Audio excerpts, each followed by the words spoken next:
আগুন জ্বালাও একসাথে, আগুন জ্বালাও একসাথে, স্বৈরাচারের গদিতে স্বৈরাচারের কালো হাত ভেঙে দাও, উড়িয়ে দাও, জমিদার আমিনকে ফ্যাসিস্ট ফ্যাসিস্ট, স্বৈরাচারের গদিতে আগুন জ্বালাও একসাথে, স্বৈরাচারের গদিতে আওয়ামী লীগের দালালেরা। হুঁশিয়ার সাবধান। আমরা এর আগে শেখ হাসিনাকে দেখেছি, তারা ভালো মানুষগুলোকে ধরে ধরে নিয়ে এবং মানুষকে অত্যাচার করে সাক্ষী বানিয়েছিল।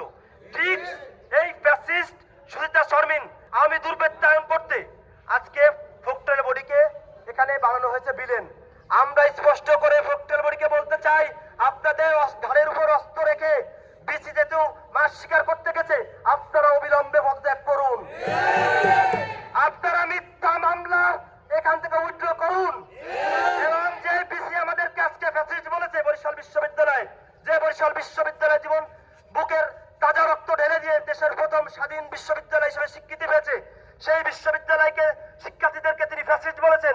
সেই বিসিকে অবশ্যই আমাদের সামনে এসে ক্ষমা চাইতে হবে। প্রিয় ভাইরা, যতক্ষণ পর্যন্ত আমাদের মামলা প্রত্যাহার না হচ্ছে আর বিসি আমাদের ক্ষমা না থাকছে, ততদিন পর্যন্ত আমাদের আন্দোলন চলবে। এবং আগামীকাল আমরা সকলের সাথে আলোচনা করে আগামী দিনে কঠোর কর্মসূচি ঘোষণা করব।